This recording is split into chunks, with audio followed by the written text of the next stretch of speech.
Allahu akbar tahajud lantaran cak Kangjeng Nabi Gusti Allah teh anna li ibadan yuhibbuni wa uhibbuhum sanyana kaula boga hamba-hamba anu resepen jasa ka kaula nu kula ge resepen jasa ka anjeunna yastakuni wa astaku nyana ridwan ka kaula kula ge rindu ka manehanana saha eta kumaha cirina jelema-jelema anu tipeting hudang tipeting tadarru ka kaula tipeting ceuri ka kaula tipeting zikir ka kaula etalah jelema nu cinta ka kaula kula ge cinta ka anjeunna anu manehana rindu ka kaula nu kula ge rindu ka anjeunna ke lamun terus-terusan kos kitu lantaran saling mika cinta saling mika rindu ku kaula bakal dibere engke maziah-maziah kelebihan-kelebihanana tah Gusti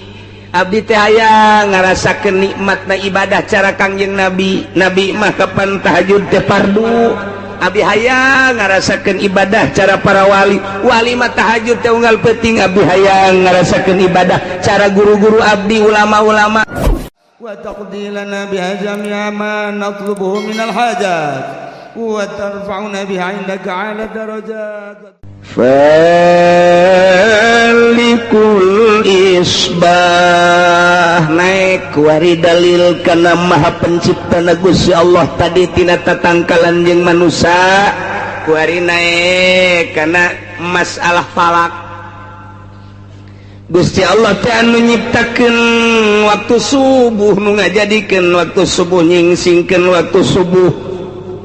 tina peting poek mongkleng buta rata sakira-kira eueuh lampu eueuh neon eueuh listrik mah beuh teu kadeuleuna naon nu ngajadikeun poek Gusti Allah ta eta teh poek teh lantaran mataharina aya di handap kahalangan sebab ayana sinar matahari teh di mana-mana takobul di mana hareup-hareupan ketika mata poe teu keur hareup-hareupan teu ngabogaan sinar maka terjadilah poek ketika muncul di panon poe di sebelah wetan mulai aya waktu subuh nu ngajadikeun waktu subuh teh saha Gusti Allah tanda waktu subuh teh dijadikeun ku Gusti Allah teh aya dua nomor kahiji adalah aya sinar heula ke sinar tersebut jadi eueuh fajar kadzib ngaranna ke sinar kedua ngaranna fajar shadiq anu nangtukeun kana waktu subuh begitu diteliti aya fajar kadzib aya fajar shadiq aya hiji keanehan diangsongkeun baheula teh ka ahli palak di Amerika bingung di Amerika ge diangsongkeun ahli palak di Yunani heula urang Yunan ge bingung diangsongkeun ka ahli palak kitu Spanyol Uzbek bingung lantaran pada dasarna panon poe teh di mana-mana geus muncul maka pan teu ditarik deui tapi ieu mah aneh aya sinar disebutna adalah fajar kadzib eta panon poe keur mejehna di jero kunaon atuh aya sinar tersebut ngebat panjang set tilok nyararaho jelema nu aya di majelis ieu malantaran tilok hudang subuh deuleu atuh hudang heula subuh sok heula jam 4 neuleuh ka arah ditu bakal aya engke ngaranna fajar kadzib eta mah encan jadi waktu subuh tapi aya sinar eta lah nu dipertanyakeun di dunia ka ahli palak di dunia sok gerak bingungan kabeh ge etang ke surup can aya eta mah can asup waktu subuh ke geus aya fajar shadiq mangke bakal aya sinar ngebat ka luhur set kemudian nyayan beki berang eta mah henteu surup deui tah eta nu dipermasalahkeun teh ku aya sinar haju eueuh deui sinar naon lamun lain Allah nu nyiptakeun waktu subuh saha deui sebab tina perputaran matahari ge teu kaharti berbagai tafsir nyaritakeun berbagai tokoh-tokoh falak nyaritakeun tentang sinar tersebut sebab aya sinar teh tina hawa teh nu kasorot ku panon poe panon poe nyorot kana hawa timbullah sinar sedangkan eta kan panon poe di jero keneh haju aya surup heula kahalangan kunaon datang ka kuari encan terpecahkeun geus moal aya nu bisa memecahkeun eta mah hiji penciptana Khaliqul Isbah Gusti Allah Subhanahu wa taala. Tah kuari subuh jadi berang Pak nu ngajadikeun berang teh sah. Tanyakeun coba ke orang Amerika, tanyakeun ke orang Eropa, tanyakeun ke orang Amerika, Australia. Saha nu nyieun waktu subuh terus beki berang, beki berang, beki berang, beki berang, beki berang. Walah ya Gusti Allah. Diciptakeun ku Gusti Allah teh waktu subuh teh eta teh waktu anu luar biasa energina tinggi. Lantaran tina udang subuh malain deui ketika orang subuh teh ningali panon poe sinar anu luar biasa energina hese nyaritakeun kamangpaatan sinar dina waktu subuh. Namun urang kasorot ku panon poe langsung dina waktu isuk-isuk eta panyakit-panyakit bakal raragagan sebab dina sinarna ngandung berbagai-bagai kamangpaatan anu hese dicaritakeunana. Mentak ngahajakeun coba ge urang moe awak isuk-isuk tapi isuk-isuk di poe awak kurang teh seger hiji. Nomor kaduana membangkitkan semangat nu endek digawe kasorot ku panon poe gagah digawena nu endek ka kantor kasorot ku panon poe gagah ka kantorna nu endek ka pabrik kasorot ku panon poe gagah ka pabrikna nu endek ngaji isuk-isuk poe minggu kasorot ku panon poe ngauduh heula gagah bae gagah sidar isuk-isuk lain lalawar mulai jam 7 jam 8 masih gagah keneh jam 9 jam 10 geus dula deuleu bae lapar sinar lapar geus aya dula deuleu bae sial kiai angel amat ngajina nyumpahan ka kiai tolol sidar jam 11 mah geus lain deui ngantuk setengah 12 geus pohara jasa geus ngantuk boro-boro disadiakeun tempat tidur diuk bae ge bisa nundutan hees nu mantak urang ka masjid jam 10 ka masjid jam 11 poe Jumat diuk sila reup hees ulah dihudangkeun bubar Jumat eta bawaan sinar matahari isuk-isuk pan teu beda tapi begitu setengah 12 jam 12 lain deui naik deui engke ketika jam 2 mulai gairah aya deui kitulah diciptakeun ku Gusti Allah nu nyiptakeun kos kitu teh saha Gusti Allah masyaallah Falikul Isbah wa ja'ala al-laila sakana jeung Allah ngajadikeun peuting sebagai tempat istirahat. Berang orang kaladang capek, nuka kantor capek, nuka pabrik capek, balik wari maghrib,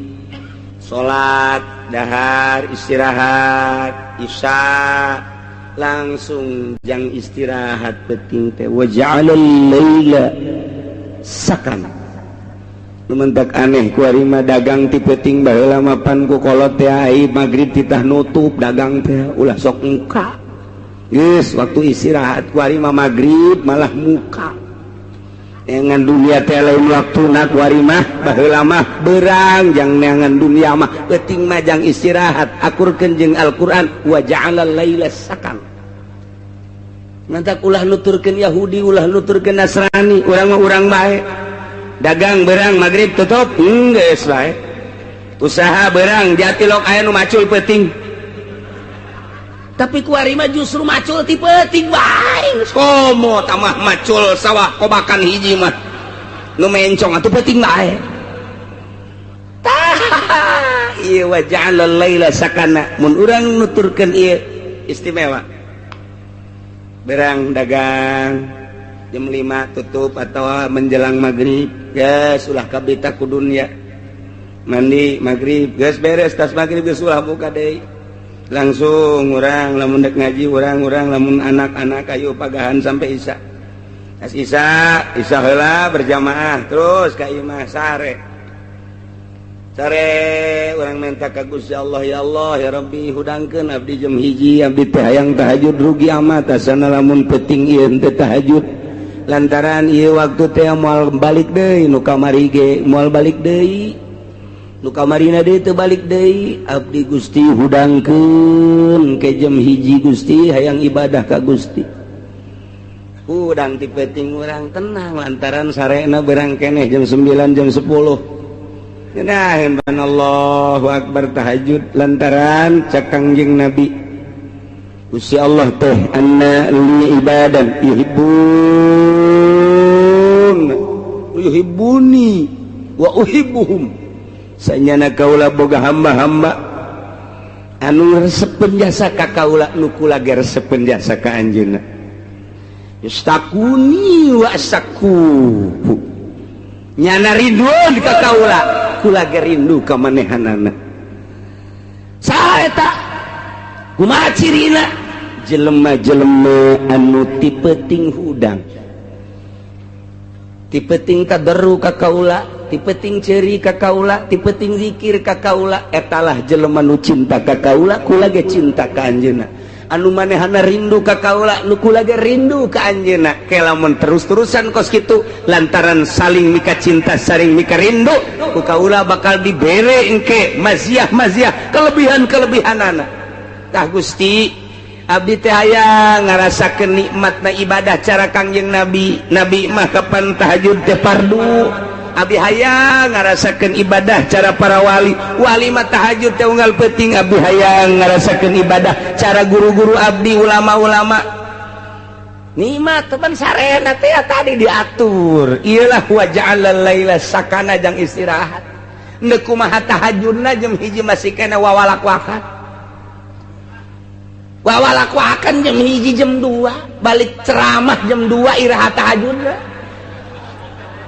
jadwal panggung kapan?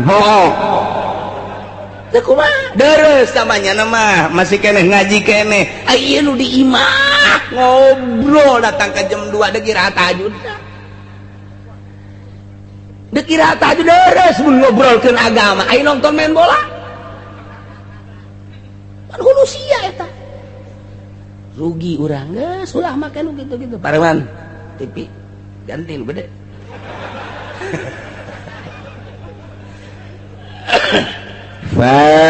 Falikul isbah anu ngadamel waktu subuh teh Gusti Allah dalil kana Allah Maha Pencipta di alal laila sakana jeung Allah ngajadikeun peuting teh jang tempat istirahat nu tiduran tadina capek urut gawe capek urut ngantor capek urut ladang capek urut berbagai aktivitas peuting diistirahatkeun ku Gusti Allah kita istirahat sejenak ke hudang deui tahajud wa minal laili fatahajjad bihi nafilah wa ja'alal laila sakana sahata nu nyieun peuting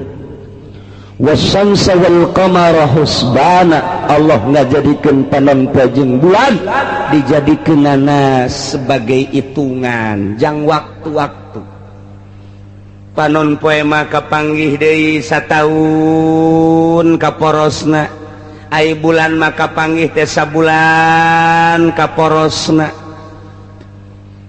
aya falak-falakna panon poe jeung bulan teh nu dijadikeun ku Gusti Allah teh wa kullum fi falaki yasbahu urang sok dibaca panon poe aya falakna bulan aya falakna aya manzilah-manzilahna jadi mual kaluar tina relna bulan jeung panon poe ge lantaran bulan jeung panon poe teh lantaran Gusti Allah geus ngajelaskeun wa kullum fi falaki yasbahun panon poe lempang dina palakna ukuran satauneun kitu keneh bulan berangkat tina porosna tina falakna sabulaneun tayeu dijadikeun aya manzilah-manzilahna wa huwa alladzi ja'ala asy-syamsa diya'a wal qamara nuran wa qaddarahu manazila lita'lamu 'adada as-sinina wal hisab. Dina surat Yunus dijelaskeun ku Gusti Allah Allah teh ngajadikeun asy-syamsa panon poe diaan caang nu teh dina poe barang panon poe bijil masyaallah jarum potong ge kadeuleu nu geulis kadeuleu geulis dan nu betot kadeuleu petot nu putih kadeuleu putihna nu hideng kadeuleu hidengna melalui panon poe ieu lah wa huwal ladzi ja'ala asy-syamsa diya'an wal qamara nura. Begitu tipe ting aya bulan tanggal 13 mulai caang 14 mulai caang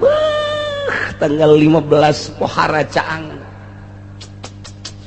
keindahan bulan purnama hese dicaritakeunana disebut caang jasa henteu disebut poek henteu tapi indahna pohara jasa ieulah cacaang panon caang bulan nu mantok ku budak masuk dipake bobogohan di handapeun kuburan sugan aya kunti anak nyelap eta bulan ya Allah ya Rabbi. Di samping Allah ngajadikeun bulan wa qaddarahu manazila aya manzilah-manzilahna jang naon ieu li ta'lamu adadas sinina wal hisab supaya nyaho bing bilangan tahun bing bilangan bulan dihitung ku ahli palak teh mimiti ti April afhamtun maisarhun yun jalhun lusarun agasun sepsun jun burujun simaliun April Mei Juni Juli Agustus September ieu adalah buruj simali bagian kaler okmizun nop altun des kauzun janjatun febdalkun burujun janubiyun eta mulai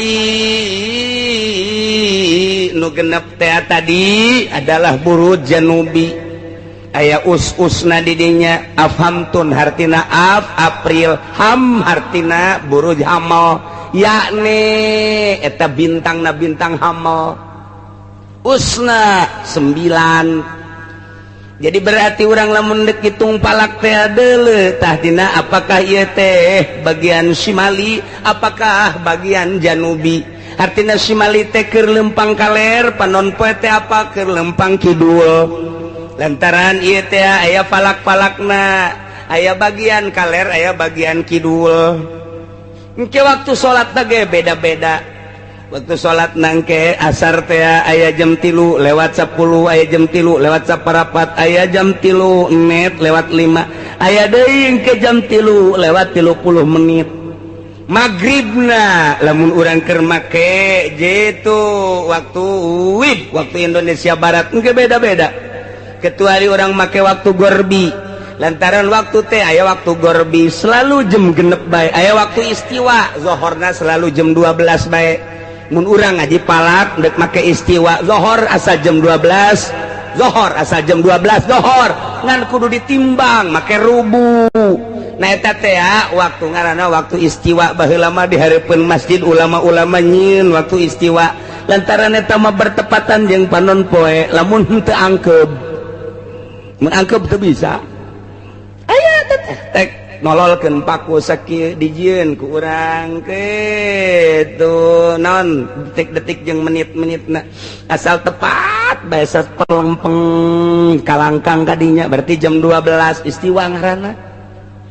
istiwa teh ngaranna tah atawa urang deuk pake waktu gorbi maghribna selalu jam genep tah lamun bulan puasa urang nyetel waktu gorbi ngeunaheun jadi geus teu kudu kurang leuwih asal jam genep maghrib asal jam genep maghrib engke waktu Indonesia Barat mah mungkin jam genep lewat 5 jam genep lewat 10 macam-macam atawa jam genep kurang 2 menit pokokna mah urang nyieun waktu jam genep maghrib wah nu kolot mah kaburu modal geus teu ungkulan ngaji kos kitu geus teu siap berpikir geus nu kolot mah boro-boro mikiran waktu mikiran beuteung ge datang moal ka maghrib cak keneh ya incu Allah mah nyana ge nginum sarua bae tolol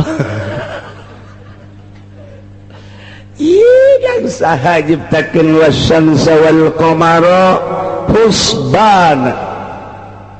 kulantaran aya manzilah-manzilahna geus kurang atuh ayeuna mah bisa dihitung melalui palak sia lahir bulan naon April berarti ieu Skoprio hamil berarti ieu ustaz 9 sangaran sia ngaran aing Teddy hayang ka saja hayang ka Sarwiti hitung huruf anu hirupna nu paehna ulah Sarwiti hiji sin ro paeh ulah dihitung dua waw hirup tilu ta sin genep puluh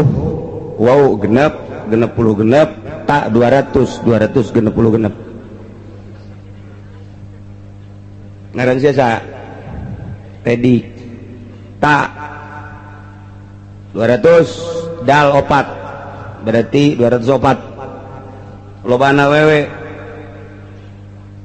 kuari setahun teh adalah 12 bulan bagi 12 Sarwiti tadi seberapa 300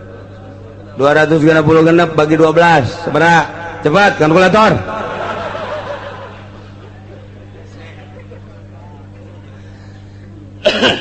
masih kene aya kenehnya sa bagi dari 12 sesana tina 12 sabaraha engke Tedi bagi dari 12 sesana sabaraha masih kene loba kene bagi 7 teh poe bagi 7 deui sesa tina poe sabaraha jadi dukun ya diadukeun yang ngaranna ieu nah ternyata nyesana teh oh ieu mah lamun ieu opat Sarwiti opat ngitung ti Ahad Minggu Senin Selasa Rebo wirid ku sia taperbo sia ujianana geus dah pokona jam sabaraha cenah kiai ngawiridna magrib batur sholat yang ngawirid teu kudu sholat dihitung pahala karena ge husbana tuh wa ja'ala syamsa wal qamara husbana Allah ngajadikeun padon poe jeung bulan dijadikeun sebagai hitungan yakni Allah subhanahu wa ta'ala ngajadikeun ukuran tina cepetna panon poe kendorna panon poe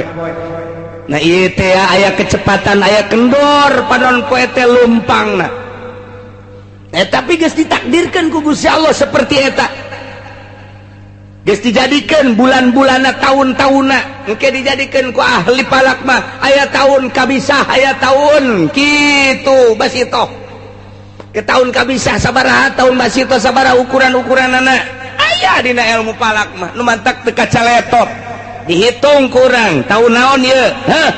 hitung geus tanggal hijina mana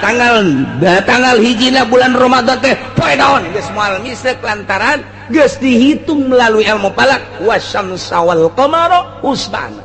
asal diaji bae lantaran menang ulama yakin geus ulah make hitungan-hitungan menang Amerika kunaon emang kurang otentik apa naon urang dilojokeun sebab hitungan kitu Amerika urang teu boga rumus asal dek hitung bulan Ramadan nungguan heula ti mui nungguan heula ti Amerika nungguan di luar negeri ndek ngitung bulan Ramadan bae ge kumaha mun dilojokeun nyen cenah urang rumus can bisa urang nyen rumus can bisa make hitungan-hitungan nu kuari anyar teh urang teh can bisa nyen rumus ari make sulamunairen nah ngaji nyen rumus sorangan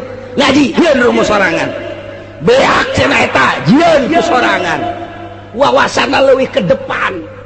kurang kumaha Syekh Mansur tapi kuari coba kurang nyen kurang nu becus sa Indonesia profesor mana titah tanyeun rumusna teu bisaeun nungguan ti Amerika bae kumaha lamun digiclekeun ku Amerika nu matak ngagiclek bae ngahaja nya matak dirumuskeun di internasional di Saudi Arabia ternyata nu menang tetep Sulamunairen nda kumaha deui atuh coba nu kamari teh saralangan henteu digedekeun bae beritana lantaran pamarentahna di salah coba orang mengamati hitungan internasional jak kamari teh dirumuskeun unggal tahun ge nu menang tetep sulam diulah-ulah ngaji sulam tetep menang nu kumaha tuh ulah micen mata ulah micen ceuli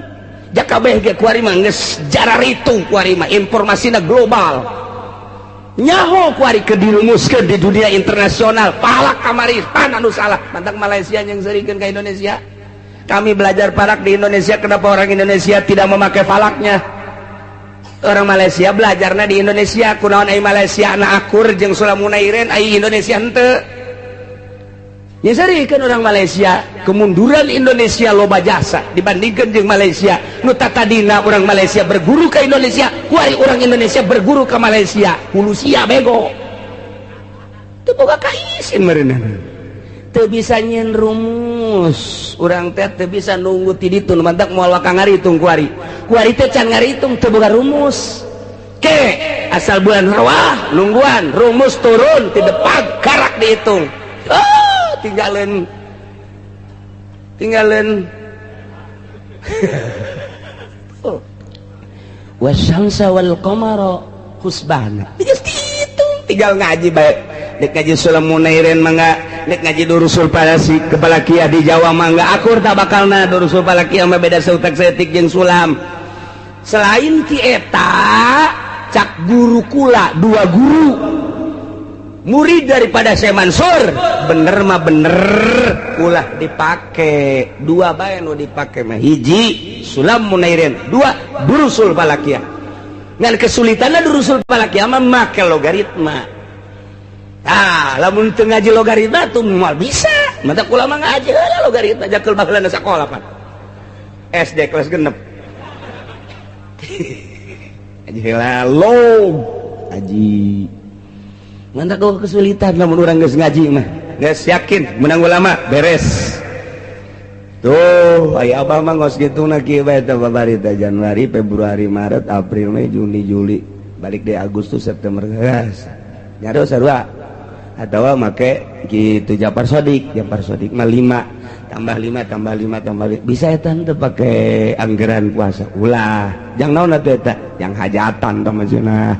babari bae abah mah ulah mun yang hajatan los pakai tetep sulam durusul falakiah.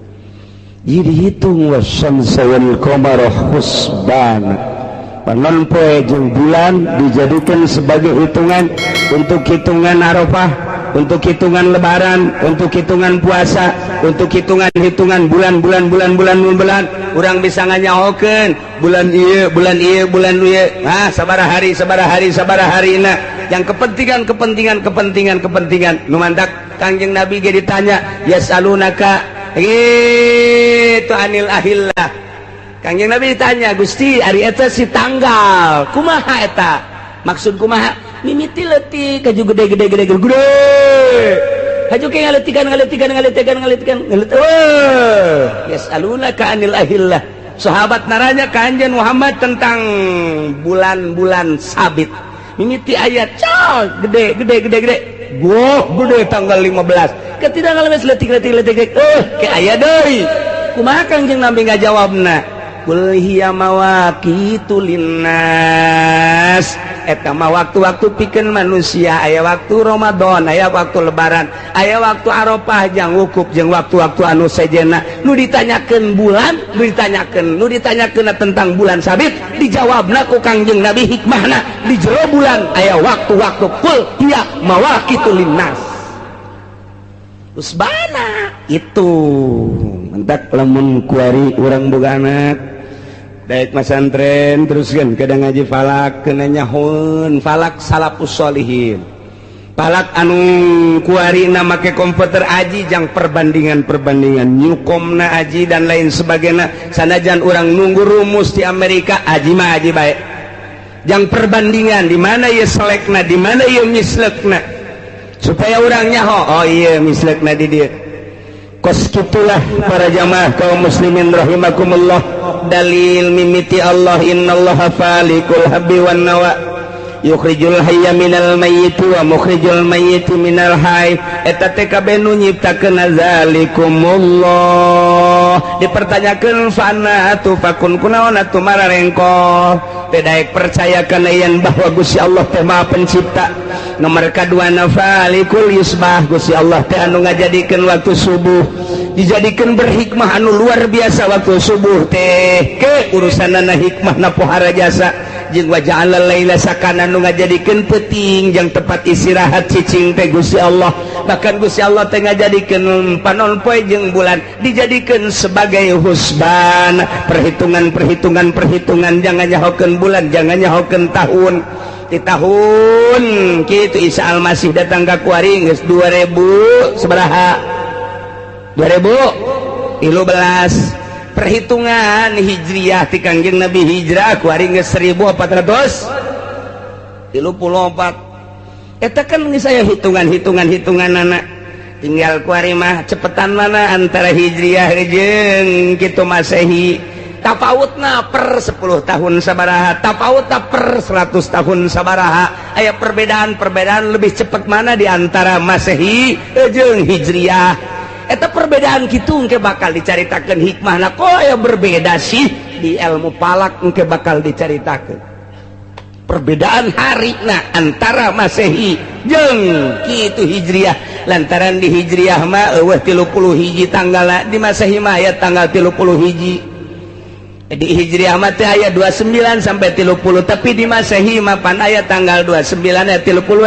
hiji. Berarti ke pertahunan leuwih lobaan Masehi batan Hijriah. Per tahun bae urang geus kanyahoan sabaraha hari lantaran di Hijriah mah tanggal 30 hiji. Geus beda per 10 tahun sabaraha, per 100 tahun sabaraha.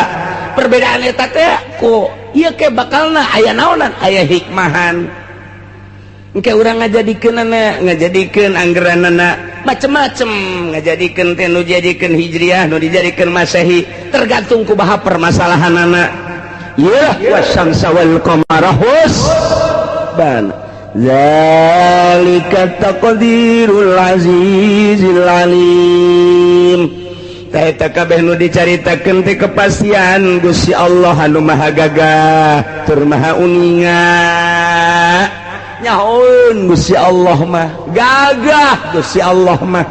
di pasrahan malaikat titah narik bulan, pasrahan malaikat ieu titah narik panon poe, di pasrahan manusia ku malaikat-malaikat ieu, malaikat raqib di dieu, malaikat atid kamana bae ge padahal mah Allah teu kudu masrahkeun ka para malaikat, tetapi lah Gusti Allah masrahkeun abeh engke aya laporan ka Gusti Allah.